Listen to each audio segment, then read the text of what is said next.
Hello दोस्तों, नमः शिवाय। दोस्तों, जब कभी हम मंदिर जाते हैं तो अपने जिस भी इष्ट देवता के मंदिर जा रहे हैं तो या तो हम खुद तिलक अपने माथे पर लगाते हैं या वहाँ के ब्राह्मण हमारे माथे पर लगा देते हैं। पर मंदिर से तिलक लगाकर तो आ जाते हैं, लेकिन घर पर आकर हम कभी कभी इसको पोंछ देते हैं। तो वो ये काम नहीं करना चाहिए। आज मैं इसी के बारे में आपको बताने जा रही हूँ। महाशिव पुराण के अनुसार कहा जाता है कि माथे पर तिलक लगाना काफी शुभ माना जाता है। इससे कलयुग आपका पीछा नहीं करता। आप माथे पर सिंदूर से, चंदन से, गोपी चंदन आदि का तिलक लगा सकते हैं। मस्तक पर तिलक लगाने से कलयुग परेशान नहीं करता। इसका जिक्र शिव पुराण में है। इसका कारण यह भी है कि श्री कृष्ण से भी जोड़ा जाता है। जब भगवान कृष्ण गोकुल में रहा करते थे तो वह यमुना पर कालिया नाम का एक नाग रहने लगा था आकर, जिसने अपने विष से पूरी यमुना को विषैला बना दिया था। ऐसे में नदी का जल पीकर जलीय जीवों के साथ अन्य लोग भी मरने लगे थे। एक दिन श्री कृष्ण अपनी शाखाओं के साथ गेंद खेल रहे थे तो इसी दौरान गेंद नदी में जा गिरी, क्योंकि उनकी रचना थी, गेंद तो गिरनी ही थी। ऐसे में श्री कृष्ण ने नदी में कूदकर गेंद निकालने की कोशिश की तो कालिया नाग जाग उठा और उसकी नींद में खलल पड़ी तो वह श्री कृष्ण को मारने के लिए दौड़ा।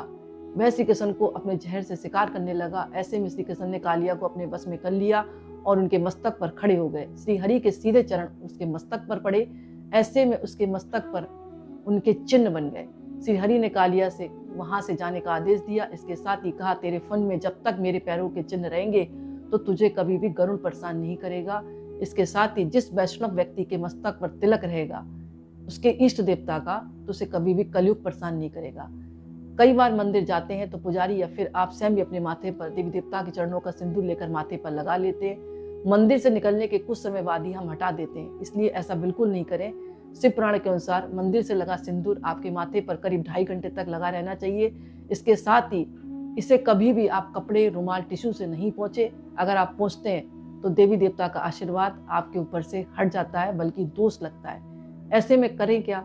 ऐसे में देवी देवता के चरणों का लगा सिंदूर जो अपने माथे पर लगा रखा है, इसको 2.5 घंटे तक अपने माथे पर लगा रहने दें। और किसी भी हालत में अगर आपको बाहर जाना पड़े और आपको लग रहा है कि मेरे तिलक से दूसरे जो है मुझे कुछ कह सकते हैं, या अपने आप में आपको लग रहा है कि मेरा तिलक मेरे माथे पर अच्छा नहीं लग रहा है, तो आपको एक फूल लेकर उस तिलक को हटाना है, भगवान से क्षमा याचना करके, और फिर उस फूल को आपको अपने घर के गमले में या बहते हुए पानी में प्रवाहित कर दें। इससे क्या होगा, आपको इष्ट देवता का आशीर्वाद भी मिल जाएगा और आपके ऊपर किसी प्रकार का दोष भी नहीं लगेगा और आपके इष्ट देवता का अपमान भी नहीं होगा, क्योंकि तिलक उनके चरणों का आपने जब माथे पर लगाया तो वो आशीर्वाद के रूप में आपको मिला है और आपने अपने इष्ट देवता के प्रति सम्मान क्रिएट किया है। तो इस बात का आप ध्यान रखें। आपको कितना भी जरूरी काम हो, आप 2.5 घंटे तक तो लगा रहने दें। उसके बाद एक फूल लेकर अपने माथे से हटा दें उस तिलक को, और फिर धोना नहीं है माथा आपको।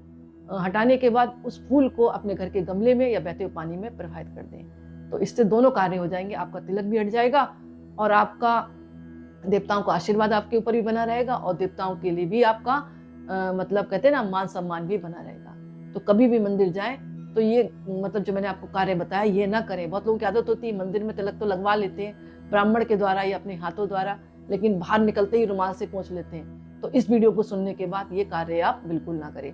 तो दोस्तों, छोटा सा वीडियो था, मुझे आशा है कि आपको पसंद आया होगा। पसंद आए तो लाइक करें, कमेंट्स में नमः शिवाय जरूर लिखें। बहुत बहुत धन्यवाद।